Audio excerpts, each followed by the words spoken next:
साथियों, आज हमारे साथ हैं सोशल वर्कर सीमा बेनीवाल जी। सीमा जी, आपका एमरेल्ड न्यूज़ में बहुत बहुत स्वागत है। सीमा जी, सबसे पहले आप हमें ये बताएं, हमारे माननीय प्रधानमंत्री जी की स्कीम है बेटी बचाओ बेटी पढ़ाओ, इस पर आपका क्या कहना है? लोगों की सोच पर इसका कितना असर पड़ा है? लोगों की सोच, इसकी जो असर पड़ा है तो मैं बताती हूँ। जिस तरीके से आजकल बच्चियाँ बहुत ज़्यादा तरक्की कर रही है, बच्चियाँ जिस तरीके से अभी साक्षी का सुना होगा, अपने साक्षी मेजर इंडिया से तो जिस वजह से कि लड़कियाँ, लोग पहले मतलब सोचते थे कि मतलब लड़कियों को पढ़ाए नहीं, लड़कियां ऐसे हो जाएगी वैसे हो जाएगी, गलत हो जाएगी। लोगों की सोच ज़्यादातर ये होती थी कि लड़कियों को अगर हमने आगे बढ़ाया, पढ़ाया, बाहर जाएगी, बाहर का असर पड़ेगा, गलत संगत पड़ेगी। पर ऐसा कुछ भी नहीं है, क्योंकि जिस तरीके से लोग अब बच्चों को आगे बढ़ता हुआ देख रहे हैं, जिस तरीके से तो लोगों के दिमाग में, सोच में ये चीज़ हो रही है कि हम भी अपनी बच्ची को पढ़ाएं लिखाएं। तो ज़्यादातर लोग इसी वजह से, क्योंकि लोगों की सोचों का बदलाव का कारण बहुत उन तरीके से होता है कि पहले जिस तरीके की सोचें लोगों की थी कि बच्चे ना पढ़े, लड़कियां ना पढ़े, तो उसमें एक शादी का भी होता है कि लड़कियां पैदा होती है तो शादियों का भी खर्चा होता है कि लड़कियों की शादी में इतना खर्च होना, दहेज देना, फिर लड़कियां उसके बाद में परेशान होती है, घर में आ जाती है। तो लोग जिस तरीके की हालतों को जूझते हैं, तो लड़कियां सोचते शायद बेटियां ही ना हो, बेटे हों। सोच ऐसे ही है, सोच ऐसी होती है। पर अब जिस तरीके से लड़कियां अब आगे बढ़ती जा रही है, बढ़ती जा रही, तो मैंने समाज में देखा है कि जो अपने बच्चों को पढ़ाते नहीं थे, वो लोग भी अब अपने बच्चों को पढ़ाने के लिए आगे कर रहे हैं जी। तो बदलाव यही है। सीमा जी, हम आपसे जानना चाहते हैं, उत्तर प्रदेश जैसी जगह पे आजकल रेप की घटनाएं बहुत ज़्यादा बढ़ रही हैं। आपको क्या लगता है कि इसके क्या कारण है? रेप बढ़ने के कारण एक समाज की सोच है। नहीं तो इंसान गलत नहीं होता, इंसान कोई भी गलत नहीं है समाज में, चाहे लड़का हो लड़की हो, लेकिन कोई भी एक चीज सिर्फ होती है ये अपने दिमाग का संतुलन, कि हमारा दिमाग कैसा है, हम क्या सोचते हैं, सिर्फ ये चीज होती है। तो जिस तरीके से, जैसे आप में से बहुत लोग हैं, अब मुझे नहीं पता आप लोगों में क्या चल रहा है, आप क्या सोचते हैं किसी भी चीज़ के बारे में, A to Z।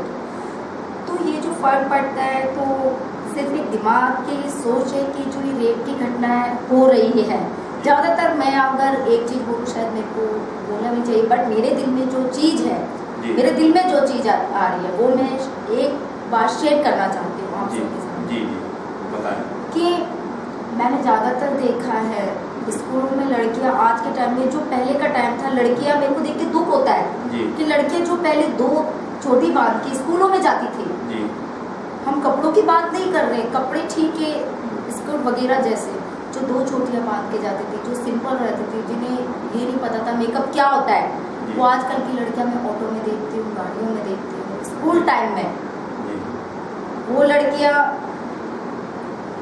एक चोटी बांध के, बालों में क्लिप वगैरह लगा के स्कूलों में इस तरीके से फैशन में जाती हैं।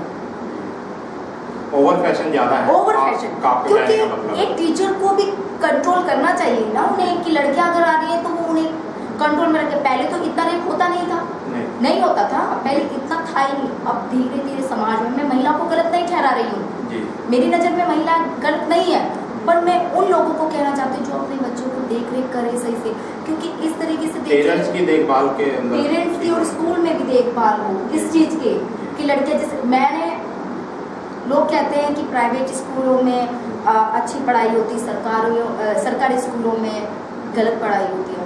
देखो आज के टाइम में बेशक सरकारी स्कूलों में अच्छी पढ़ाई हो रही है, पर जो एक तहजीब, जो एक परवरिश की तहजीब माँ बाप दे देते हैं, स्कूलों के बाद आता है टीचर की तहजीब, वो चीज़ नहीं है बिल्कुल।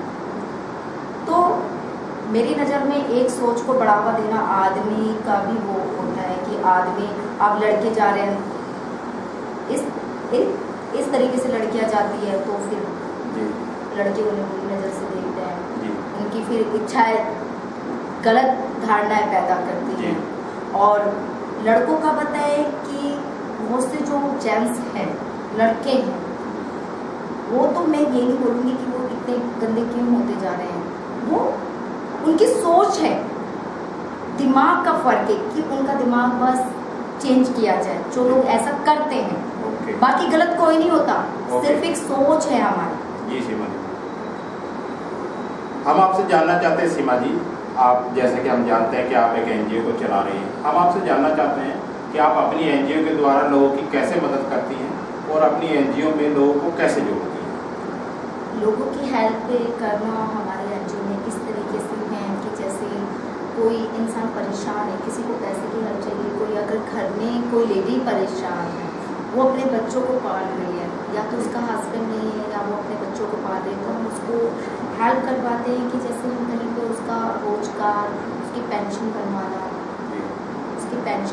विधवा पेंशन, उसे कोई इनकम का साधन देना, कि जो जिस तरीके से, या तो हम लोग कभी कभी ऐसा है भी होता है कि बहुत से गरीब होते हैं जिनकी बच्चों की शादी के लिए पैसे नहीं होते, तो हमें भी देख के दुख होता है। हम क्या करते हैं कि हमारी पूरी टीम मिलके, क्योंकि हम पैसे के लिए काम नहीं करते, हमें कहीं से फंड नहीं आता, हम कहीं से पैसा नहीं लेते, हम जो सेवा कर रहे हैं निस्वार्थ कर रहे हैं, हम कहीं से फंड नहीं ले रहे, तो हम क्या करते हैं, जो हमसे बनता है हम थोड़ा थोड़ा हर किसी से मिला के हम बच्चियों की शादी में लगा देते हैं, जिससे हर माँ बाप अपने बच्चों पढ़े, जो बच्चे पढ़ नहीं पाते, जिनके माँ बाप नहीं है, उनका स्कूल में एडमिशन कराते हैं, अपने उससे कराते हैं, चाहे सरकारी चाहे प्राइवेट हो। 2 बच्चों की खुद मैंने शादी करवाई थी, जो खुद गरीब थी, जिनके माँ बाप नहीं थे।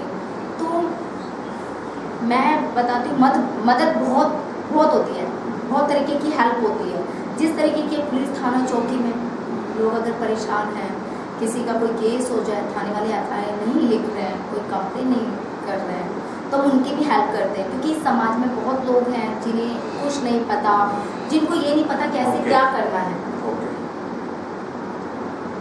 सीमा जी, हम आपसे जानना चाहते हैं कि आप इतना अच्छा काम कर रही हैं समाज के लिए, आपको अभी हाल ही में मदर टेरेसा अवार्ड भी मिला है, हम आपसे जानना चाहते हैं सरकार आपको कितना सहयोग कर रही है, सरकार आपको कितनी मदद कर रही है। सरकार का अगर पूछे तो सरकार से हमें कोई मदद नहीं मिल रही है। ओके, आप अपने पास से खुद सब कर रहे हैं। हम जो ये काम कर रहे हैं वो अपनी खुशी से, अपने मन से और अपनी इच्छा से कर रहे हैं। इस टाइम हम सरकार से कोई मदद नहीं ले रहे।